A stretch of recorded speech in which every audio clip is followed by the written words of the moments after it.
Hey, what's going on, beautiful people? Especially my NBA draft picks, Evan Mobley. I'm a big USC guy, right? Our Olympians. I think it went Caleb Dressel. He got 5 gold medals, so I think he's leading us right now. But I want to welcome you guys to the Breakroom Breakdown Sports podcast, where we create sports content for all sports fans, including the casual, right? The people that don't really watch sports. I'm your host, Kenneth Tiberius Clark. So we're actually entering episode 9. I was told the threshold is 10. So I'm kind of getting close. I'm excited. But today's going to be really interesting. We have some juicy topics to cover today. The 2020 Tokyo Olympics is coming to a close, so we'll have an Olympic update. We'll touch on that a little bit. And then I guess we're talking about Olympics. We're going to have a Taekwondo breakdown with Houston native and Houston expert Kenneth Lazard. He's gonna come on and kind of break everything down, give us his moves. He's not gonna show us his moves because we're not in person, so he's gonna kind of talk to us a little bit. But yeah, we'll touch on that. And as much as we're in training camp, I'm trying to transition towards football season and talk some baseball. But unfortunately, the NBA has a hold on me right now, has a grasp. So we're gonna do a quick dive into our fast break frenzy. So that being said, the NBA world is going absolutely crazy right now with the recent trade news for the Los Angeles Lakers. They have traded Kyle Kuzma. They sent Kyle Kuzma, Montrezl Harrell, Kentavious Caldwell-Pope, and the 22nd overall pick in the draft to the Washington Wizards for point guard Russell Westbrook. So I'm kind of split on this one, guys. It's definitely a sensitive topic for me. I've always kind of had my reservations about who Russell Westbrook as a player, who he is as a player. He's great. But I don't know if his, you heard me a few episodes talk about, I don't know if his style is necessarily, if it's synonymous with winning. He's an energizer bunny.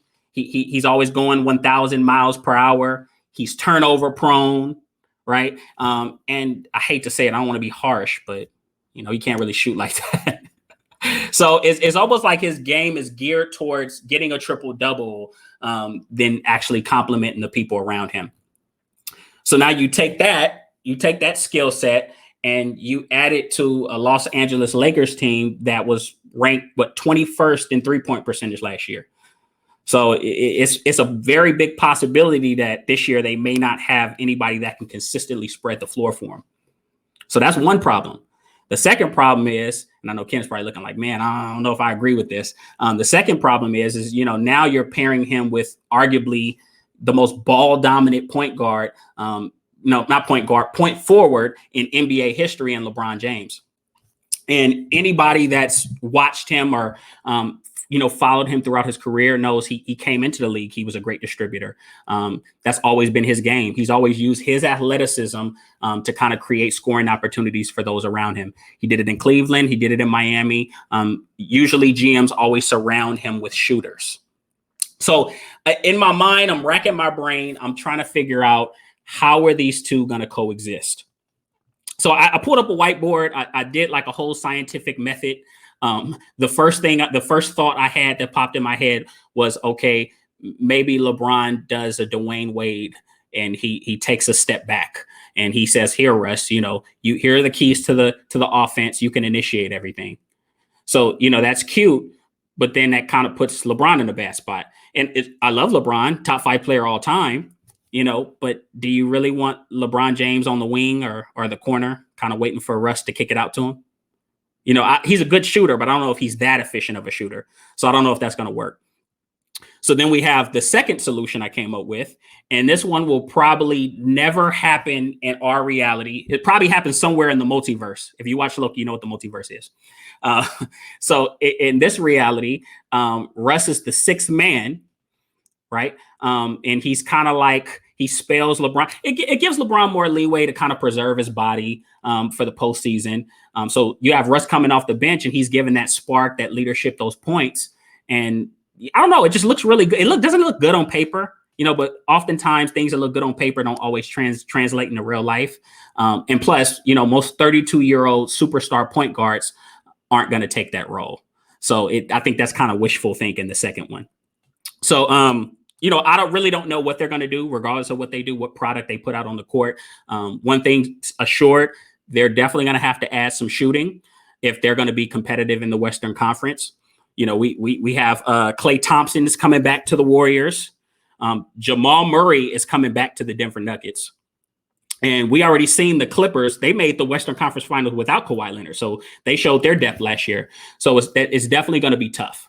Right. So that's just the basketball side. We still got the money side. Right. I think Russell Westbrook's making 40 million plus per year. So now he's easily the highest paid Laker. So let's see, that puts them either right at or above the projected salary cap. It should be anywhere between 112 to 114 this year, give or take. So, you're going to have to round out the rest of your roster with veteran minimum guys. And they've started, Carmelo Anthony, Trevor Ariza, Dwight Howard, and, all guys well past their prime. But, who knows? Maybe they turn back the hands of Father Time and they come out and they're wildly effective. So it's going to be a roller coaster. I don't know what's going to happen. I'm just going to put my seatbelt on, strap in and kind of see how this thing shakes out. But I did want to take a quick segue for my casual fans. You guys heard me talk about spreading the floor earlier, right? All that is just kind of forcing the defense to cover or defend the entirety of the floor, of the court. So let's look at guards, right? We're talking about Russell Westbrook, so we might as well look at guards. If you have an efficient shooter from 2 or 3, they can pull defenders out of the paint and kind of open lanes up for somebody to drive and score, go get a bucket. So when taking that into consideration, let's enter Russell Westbrook. Last year, let's see, he shot 31% from 3. And from 2, the league average is 50%. And he shot, I want to say 45, 46. So it definitely wasn't pretty. So, when looking at those gaudy shooting numbers, it's not necessarily the most encouraging move, for the Lakers. And maybe you guys can kind of understand why I have some concern with it. But I guess the consensus will be, he's with King James now. So, maybe he magically finds his jump shot in LA. He's from LA, so it's home. I don't know. Maybe that's the magic. Who knows? So that is our fast break frenzy. Let's do a jump into our Olympic update. Simone Biles has faced some unfair criticism. She withdrew from both the team and individual all-arounds at this year's Olympics. And she cited mental health as the reason why. And, when I first heard it, I was actually, I was like, good for her. We all, whether we're in business or we have jobs, we all have dark days. We all have times that we're down. So, I'm thinking like, okay, she just wants to take care of herself. She wants to have her head in the game. She wants to be successful. She wants to win gold. So I'm thinking it's just depression or anxiety. Right. But then shortly after she withdraws, she comes out and she says, no, I'm suffering from a condition called the Twisties. So the Twisties kind of sounds like a 5-year-old made it up, like on the, at preschool or something like that. But it's the gymnastics equivalent of the yips, right? Any baseball fans, what the yips is. And if you don't, do your research, right? So it's like a lack of communication between the brain and the body. So I'm gonna get a little scientific for you guys, right? So just work with me here. So I guess there are 2 receptors in the body: proprioception and kinesthesia. So I guess these receptors, they're responsible for spatial awareness around the body. So if they're disrupted or in layman's terms, thrown out of whack, it causes the person to feel lost in midair, which could definitely be very dangerous for the sport that she does. And guys, I'm not a medical expert. I'm just trying to connect the dots for us.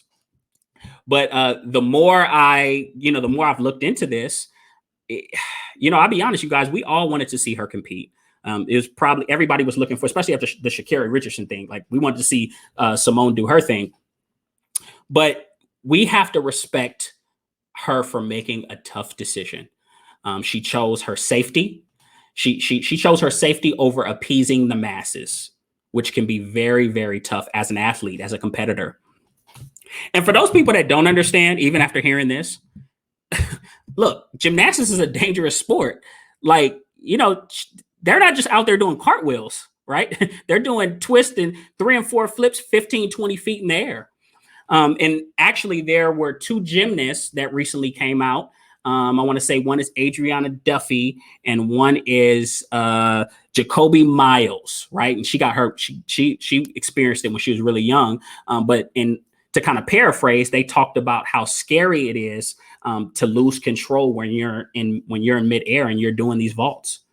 And they would know better than anybody because they're both paralyzed now. So, kind of when hearing from sources like that, kind of think Simone Biles made the right decision, made the right call, right? She isn't weak, like some people have said, which is absolutely ridiculous to me. She's just protecting herself and she's protecting her ability to compete in future competitions. And let's be realistic, and I can't say this enough. She doesn't have anything left to prove.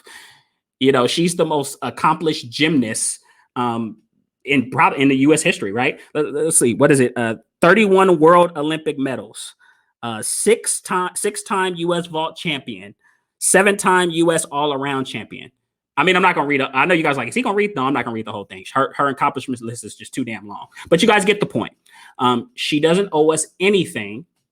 And she at least tried. She came back. She did the balance beam. She took bronze. That was yesterday, if I'm not mistaken. So we're just going to have to take what we can get. Right. So since we're talking Olympics, I told you guys we're going to transition to another Olympic sport. All right. I told you guys we're going to talk some Taekwondo. So I have Houston native and expert Kenneth Lazard. He is in the waiting room. Let's get him in here. Hey, what's going on, Kenneth? What's going on, Kenneth? We got the same name, so that was the thing that binded us, right? Most deaf. Hopefully you're doing good today, man. Doing good. So how's everything in H-Town? Oh man, everything's lovely. Just a lot of rain and it's really hot and humid. Sounds normal, right? I think I went to Texas one time and I felt like I couldn't breathe. It was so humid. Sounds about right.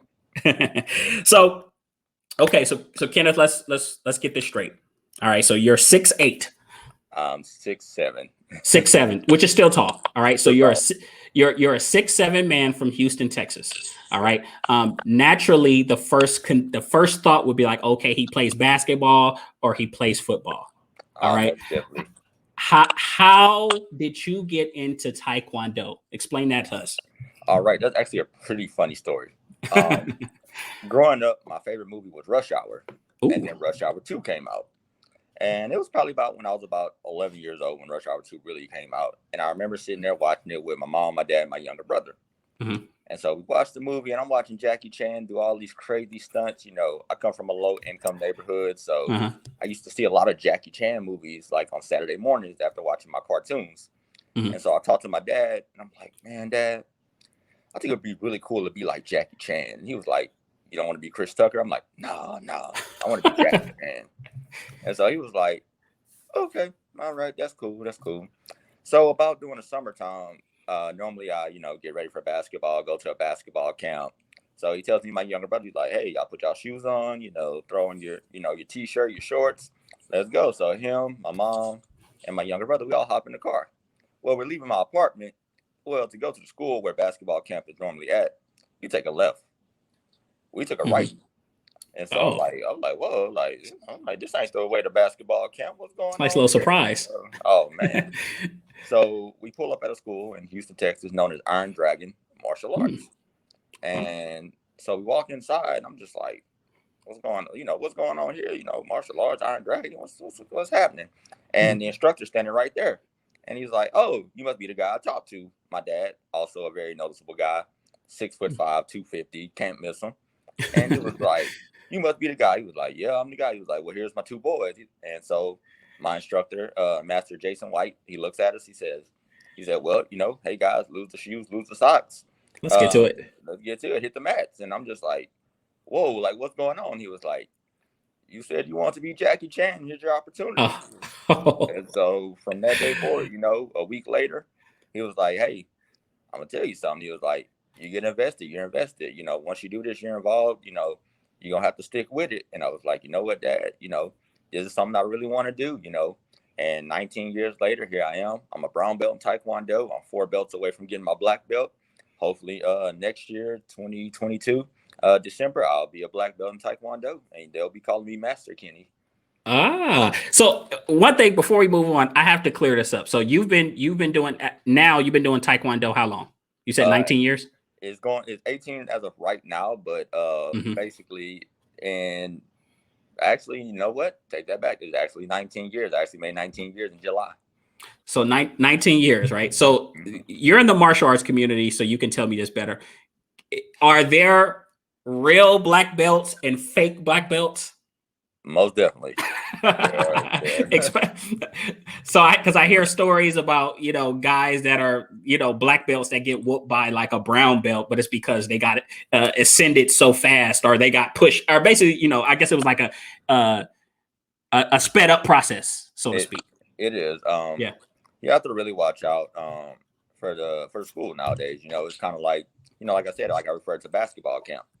If we were to say somebody in the offense, I think all NBA players are great. I actually been around the game of basketball since I was 4. Been around the game of basketball for 25 years now. But let's just be totally honest here.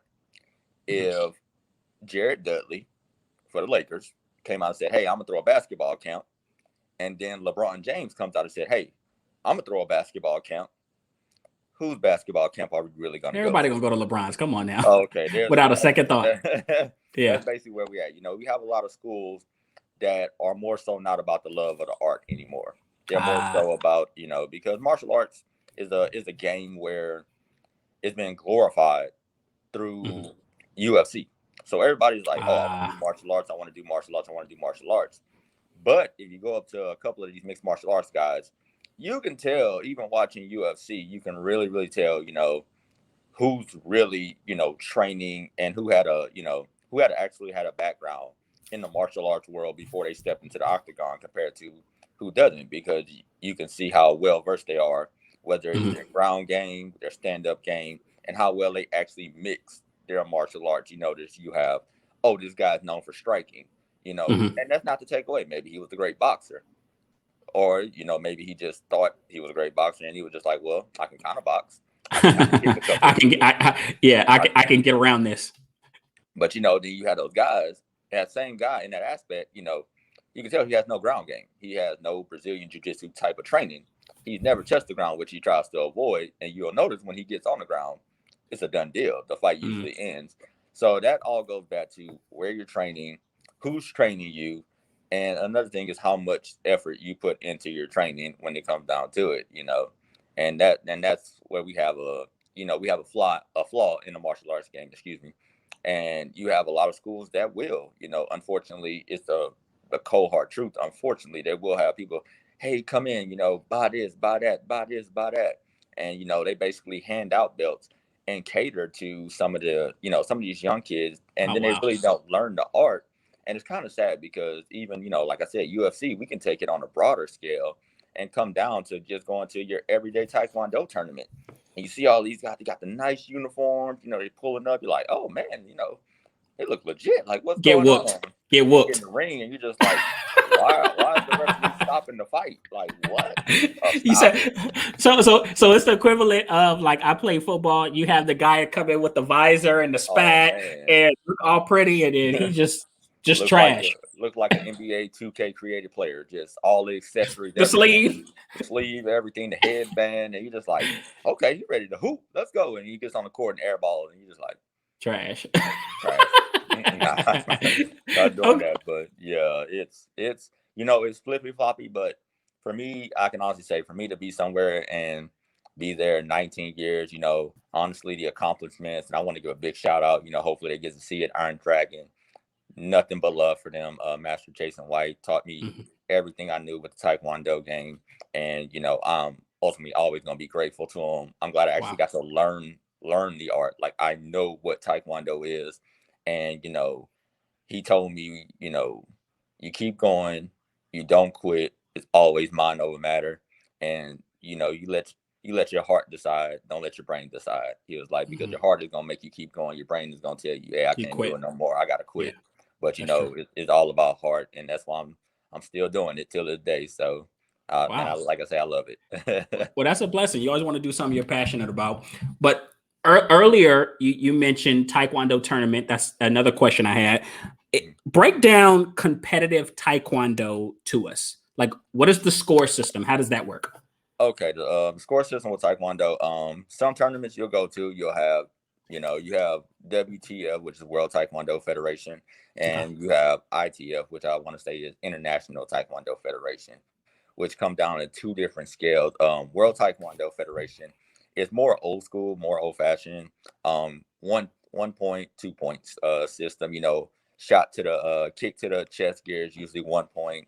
Kick to the head is usually 2 points. A spinning kick to the head, I want to say, is also worth 2 points. A punch, which is something I didn't grow up on.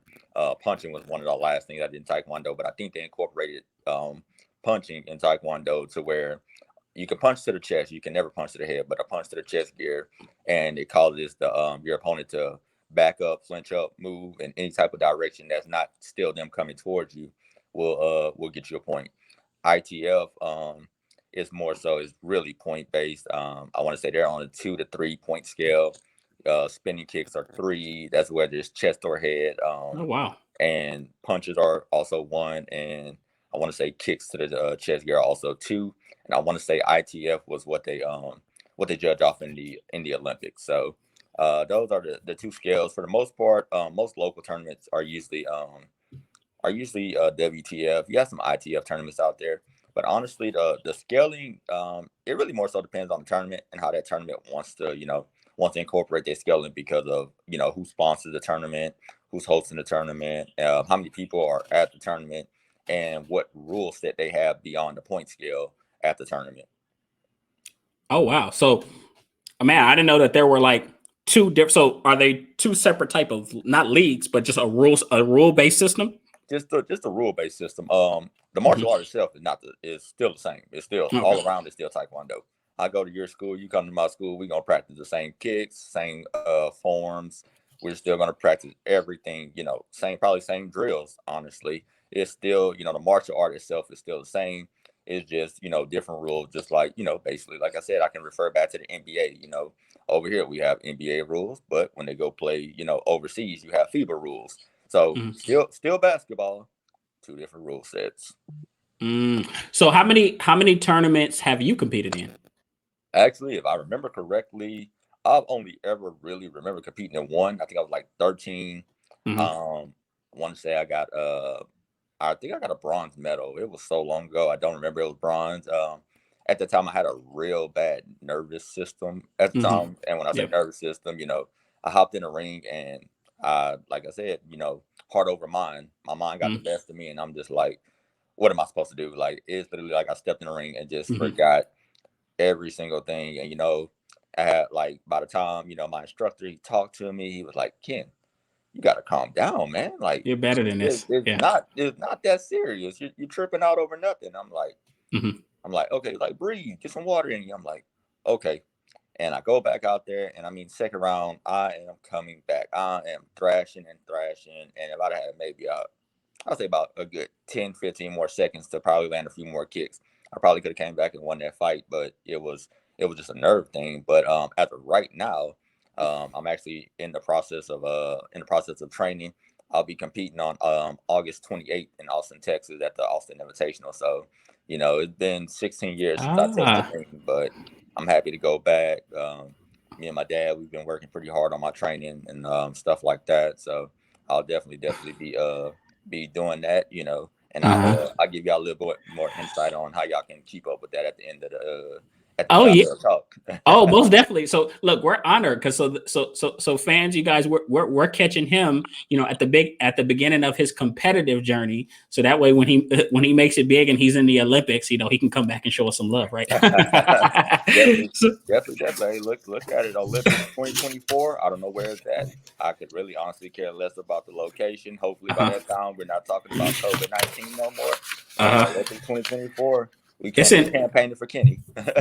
It's in Timbuktu, I think. I'm just playing. I joke around. So the Olympics are, like I said, they're pretty much done. I think we probably have about a few days, a week left. We saw Anastasia Zolotic. I'm trying to make sure I pronounce her name right. She's the first U.S. woman to win gold in Taekwondo. Outside of talk about Taekwondo in the Olympics, what country normally dominates it? You know what is with that is so far fetched because Is it? we can we can throw some names in there, but the thing is, a lot of people don't know about the Taekwondo competition world away from from you know from the Olympics, Mm-hmm.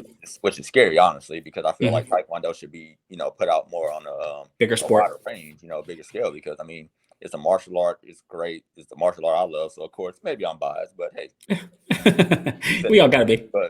But honestly, growing up when I was in the Taekwondo world, excuse me, there was a gentleman by the name of Steven Lopez from Mm-hmm. right here in Houston, Texas. 04, 08, if I remember correctly. He gold medal representing Team USA in the Olympics for Taekwondo, Oh wow. which I thought was great because I'm like, oh man, guy from Houston, Texas went to the Olympics. Like, let's go. Like,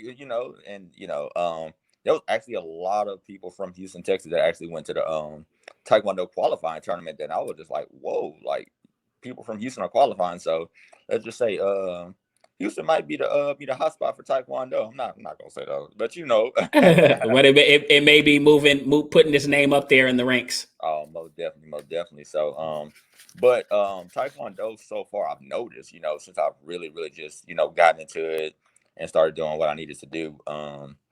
I noticed a lot of African nations and a lot of Middle Eastern countries are really big in the Taekwondo world. So, honestly, within the near future, I think I want to say a couple of European nations this year took gold. Um, of course, trying to watch Taekwondo is not really how it wasn't highly broadcasted Mm-hmm. on the Olympic channels. I was able to watch. I think I watched the guy from Russia fight a guy from Croatia, I think, and the guy from Croatia got the gold medal in one of the weight classes. So Wow. I was pretty impressive, but I hate that it was just kind of like you got to watch them at weird times. It came on like 2 o'clock, so Uh-huh. people are at work. They like, oh man, I missed. Yeah, you missed it. It happened while you were at work. I was Uh-huh. just lucky enough to be able to catch it that day, and honestly, I just so happened to be looking at the guide and was like, oh snap, Taekwondo. I'm like, when is Taekwondo coming on? When is it coming on? It's like, oh, it's coming on at 2 o'clock. Gotta watch it. Gotta watch it. So I was able to see, but I wasn't actually able to see Miss Anastasia. I wish I would have been able to see her win her gold medal because that would have been something really great. But I Really great. still give her mad props because I think she had to go through like just in America alone, I think she had to go through like a tournament of like 96 people Mm-hmm. just for her to be like, yes, I'm competing for Team USA. So big props to her. And I feel like she did a great job of representing, got USA a gold in Taekwondo. She's the first woman to do it. So I'm ultimately happy for her, and that's gonna do big things for her in the future. So, so you were talking about weight classes. I want to ask you this: are there normally 6'7" guys in Taekwondo? Are you like an outlier? Are you a unicorn um in Taekwondo? Actually, no, I'm actually not. I just found out there's actually a lot of tall guys that are in Taekwondo. A lot of Really? the gentleman from Croatia, his fight against I want to say the gentleman from Russia. I could be wrong, but I think um he was 6'4". The guy he fought Okay. against was 6'2". Oh, okay. So it's some pretty tall guys. I've seen some other tournaments on YouTube, stuff like that of that sort, and there's a lot of guys in Taekwondo that are in that 6 foot range. So you got to be, especially I've seen a lot of guys in the African nation. Oh yeah, you already Their know. nation, they're tall over there. There's a lot of I want to say there's a guy from Indonesia, one of the Middle Eastern countries out there, and he stands like 6'5", 6'6". So Jesus he's looking Christ. me in my eyes if I step in the ring with him. So Oh yeah, wow. a lot of guys in Taekwondo. One of the guys I train with actually, he's I'm 6'7" and he's about 6'1", 6'2". So it's some pretty tall guys in Taekwondo. I mean, us tall guys, we run that game. Here I was thinking it was all, I'm 5'8", so I feel like I'm average height. I thought it was 5'8" to 5'11" guys, just doing all the work. But no, that's crazy. 6'5", 6'6", kicking. That's nuts. So you have an event coming up, right? You have an event that you're putting together. And tell us about that. tell the Breakroom breakdown about your event. All right. My event is going to be the Texas-wide Taekwondo tournament. I'm Mhm. hosting it in Houston, Texas. It will be hosted on December 4th, 2021. And my event was to, a lot of stuff been going on with COVID. There's a lot of, a lot of downsides to it. We have a lot of negatives that's going on right now. I was looking at the side of, we had a increase in teen crime, teen suicide rates, domestic violence in the under 18 group. We just call them, domestic violence against minors. And my thing was, you know what? It's a lot of things that we do in this world, but the one thing we can't forget to do is to pay attention to the children. Is my main thing. The youth is, that's our future. And so what I did was I wanted to do something that really just, not only brought the Taekwondo community back together, but brought the youth back together, and for us to all come together, do some Taekwondo. Even if you don't do Taekwondo, have a place to come and watch the tournament. Watch some people compete. When people who are competing, watch them win medals. Watch maybe Taekwondo might be something that you're interested in after watching the event. But it was more so just to really just bring the community together. Like I said, we've all been on lockdown. Some Taekwondo schools had to close down. Wow. And it was really tough. So what we're doing here is we're trying to keep Taekwondo relevant. We're trying to keep keep it up and going. And maybe, with this community event, people will come through, see some Taekwondo, be like, yo, I'm interested in that. Where can I sign up? Or, some people might just want to be like, hey, I've been locked up for too long. My kids, I need them to burn some energy. They got some pent up frustration they need to get out. And the best part about a tournament, I've always said, is what's the point of learning something and you really don't know how good you are until you put it to use? And I feel like when it comes down to a tournament, that's one of those things, because when you're, when you're training at your school, you're sparring. For the most part, we don't go all out on each other. We see each other as family. It's like, hey, I still got to come back here on Monday, just like you got to come back on Monday and train again. So on Friday when we have spar days, I can't have you breaking me up, and then on Monday I can't come back. In my case, I'm 29. I can't afford to be out here getting hurt. I got a job, okay? But when it comes down to these tournaments, it's like you step in the ring. It's like, hey, look, I don't know you, you don't know me. I'm trying to win. You're trying to win. So you get to let that out. So that's definitely something I wanted to do. And it's in Houston, but hopefully I'm able to, hopefully I get a big showing. I think I will. I have a lot of people, that have called and said, hey, I'm interested.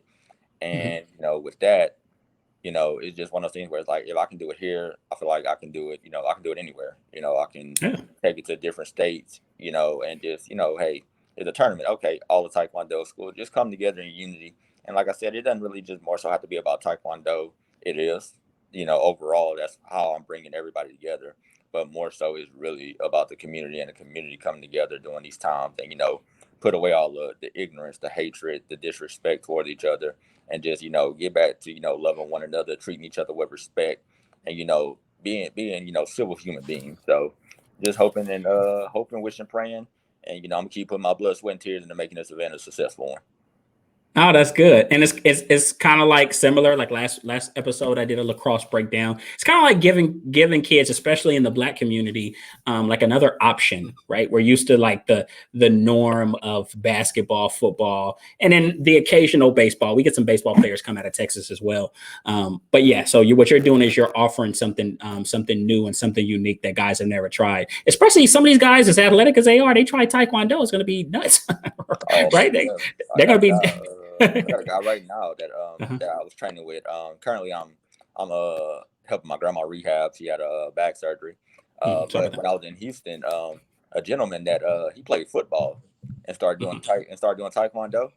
When I say that kid's ceiling is so high from athleticism from the football field and putting it onto the mats, man, that kid's ceiling is high. The potential is great. I know he's going to be a great martial artist if he sticks with it, because there's some stuff in there that he's throwing crazy kicks. He's super fast. His footwork from football, you can, translate to Taekwondo. So it's a real easy transition, just like me, my basketball footwork to, translate to Taekwondo. It was an easy transition. So people who do other sports and come into doing martial arts, I feel like the transition is easy. It doesn't really matter what martial arts you do.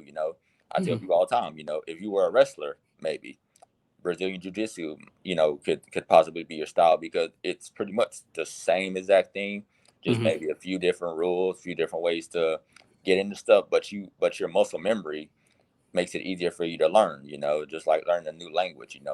Spanish and French are similar to each other, very similar to each other. Very similar, same language group. If you know Spanish, when you're learning French, you're gonna be like, oh wait, so you say it like this in Spanish, you say it like this in French, like pretty similar. And so it's one of those things where it's an easy crossover, easy mix, and it's just like it's fun. Like I say, I always tell people, martial arts is fun.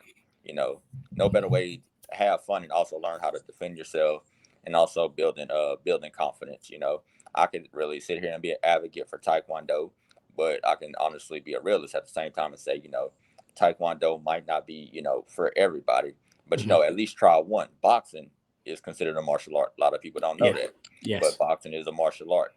Karate, you have, like I said, you have Aikido, you have Hapkido, you have Shotokan karate, you have different styles of karate. Honestly, you have Tai Chi, you have Wing Chun, you have Brazilian Jiu-Jitsu. So, just like I say, give it a shot. I always feel like, if it's something that you really want out of life, something to push you, you need that extra push, try martial art. If you think you're having confidence problems, try martial arts. Weight loss, try a martial arts. Fitness, martial arts. Anything you need, because it's one thing I can leave you guys with is, when you start doing it for so long, like how I've been doing it, these things are no longer a hobby. Once you really, really learn to love it, it goes from being a hobby to a lifestyle. Lifestyle. So, and you really just, like you said, you build that passion for it. It's not just, it's not just something you do, it's something you live at that point. So I did want to ask this. Are there different disciplines within Taekwondo? So are there different styles within Taekwondo itself? There are, I guess you could say there are different disciplines, different styles in Taekwondo, and I say that in the sparring world, we do have, like tenets that we live by, courtesy, integrity, perseverance, indomitable spirit, self-control, and those are the 5 tenets that we live by. Be courteous to others. It's not about being courteous to them when you're around people, but how you treat people when other people are not around. Perseverance, never quit, keep on pushing. Integrity, be truthful, be true to who you are, be true to everybody else, don't lie about anything. Self-control, that discipline, are in a situation, everybody always says the easiest thing to do is to walk away. In some cases, true. It's the hardest thing to do, but you have to have that self-control, because you have to know every action doesn't need a reaction, because just know when you make a reaction, there's always a consequence, whether it's a good consequence or a bad consequence. And then the last one, indomitable spirit. Don't ever let anybody break your spirit. You know who you are. Don't let people judge who you are and make you into something that you're not. So that's the 5. That's what we like to call our 5 tenets, or our 5 disciplines that we live by in the Taekwondo world. Okay, all right, that's good. Sounds like a little bit like Bushido or something like that. Right. So you talked about sparring.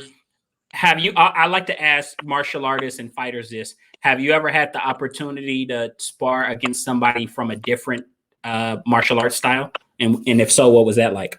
Have not yet, honestly. No?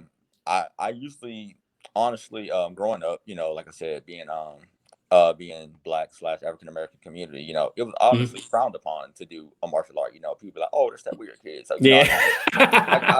I kind of kept it under wraps. I didn't really tell too many people until I got into my adult life. I was like, you know what? Like, I do this. This is what I do. I love this. And if somebody has an issue with something that I do, then you know what? Hey, that's their problem to deal with. But I do this. But I have had a couple of run-ins with a couple of people saying, hey man, we need to step in the ring together. I do this, and this. And I'm just kind of like, I guess, you pick a time, pick a place, and we can, get a sparring session in. I don't mind, just know I'm not about to come in there and, just not to be no action filled movie or anything like that. Like, I'm gonna just show you what I know. You can show me what you know. And we can make it a friendly sparring match. I'm not trying to be out there. Like I said, I'm not a UFC fighter. I'm not no mixed martial arts fighter. You're not gonna catch me doing Pride or anything like that. I'm just regular old Kenny striving to get his black belt that does Taekwondo. I'm a regular guy. No, I like that. I like that most definitely. So how can the fans reach you? Oh man, y'all can definitely always reach me on Lazard Promotion. That's Lazard Promotions, and that's on Instagram. And if you want to watch a few of my Taekwondo videos, I'm gonna start posting more. People just told me I need to go ahead and revitalize my YouTube channel. You know, bring that back to life. So I've actually had some people like start subscribing here recently, and they're like, "Yo, we want more videos. We need more videos.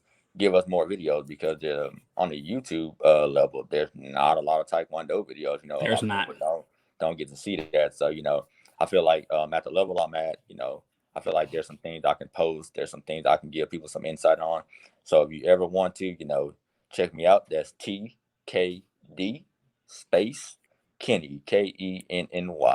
And trust me, you can't miss me if you check me out.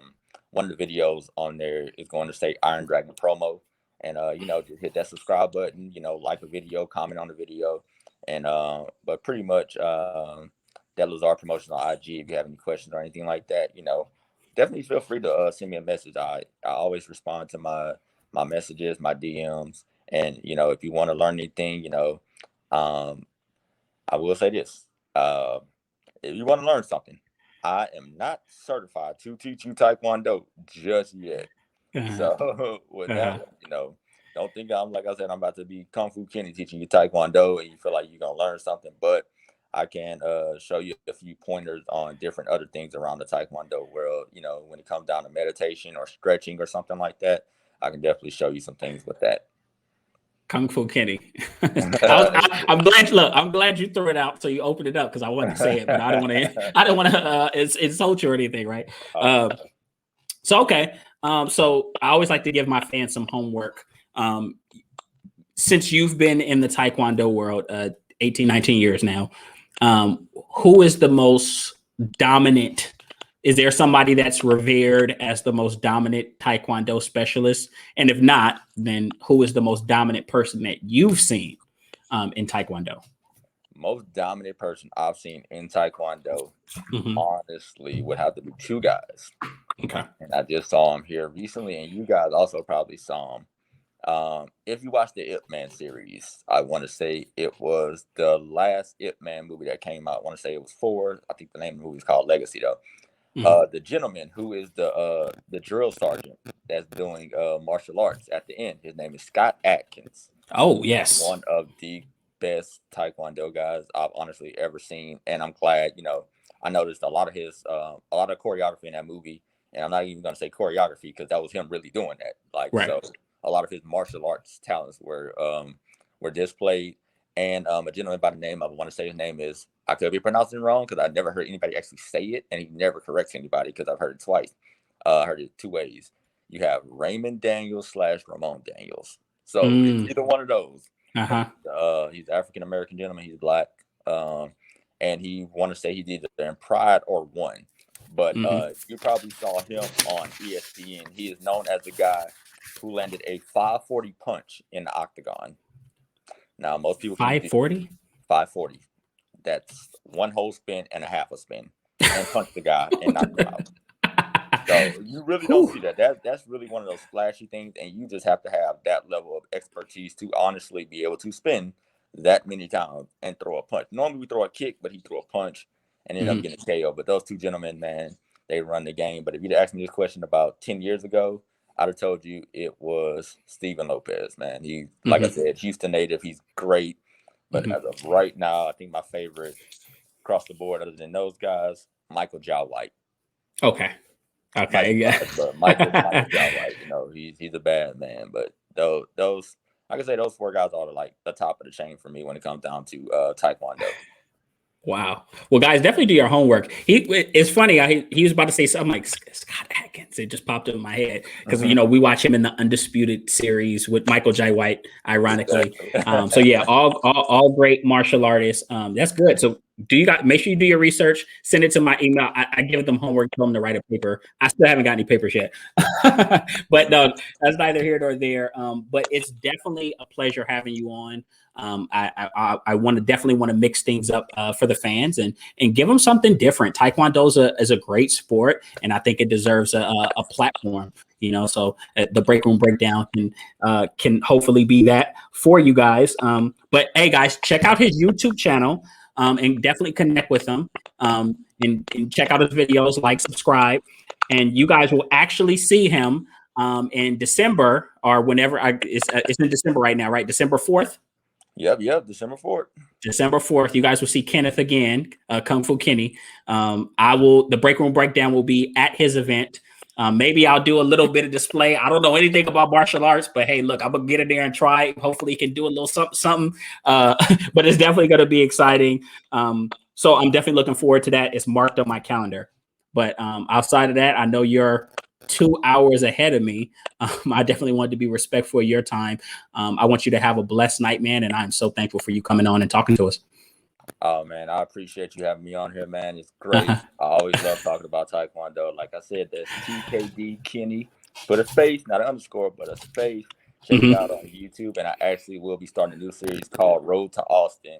So you guys will actually be able to catch a couple of my training clips to see what I'm working on before I step in the ring on August 28th of this year. So definitely check me out. So make sure you put that on IGTV so I can check it out and follow, right? Oh, man. No, I will, man. Yeah, most definitely. But outside of that, man, like I said, have a great night and we'll talk soon. All right. Thank you, man. You have a great one. All right, you too, man. Well, you guys, that was really good. That was Kenneth Lazard from Houston. He just gave us a sweet Taekwondo breakdown, taught us a few things. I didn't, really know much about the Taekwondo world. I definitely never heard of a 540 punch. I didn't know that was even physically possible. But that was definitely fun. Stay tuned for part 2, because part 2 Taekwondo will be in December when I go to his event. But we also talked about Simone Biles and her controversial withdrawal. All right, we gave you some updates on that and really the reason she did withdraw. I gave you guys my 2 cents on the Lakers trading for Russell Westbrook. Wasn't too excited about it, but hey, good luck on that. But as always, guys, if you had fun, please subscribe. We're on all major platforms, Apple, Google, Spotify. And if you want to live chat with me and the Rooted in Sports clan, just check us out on Clubhouse. We'll be on other platforms soon, Spotify and Facebook, coming soon. And I also encourage you guys to share this with your friends, your casual listeners, so that they can join our clan, join our club, right? But until then, hey, guys, welcome aboard, and I will see you guys next time.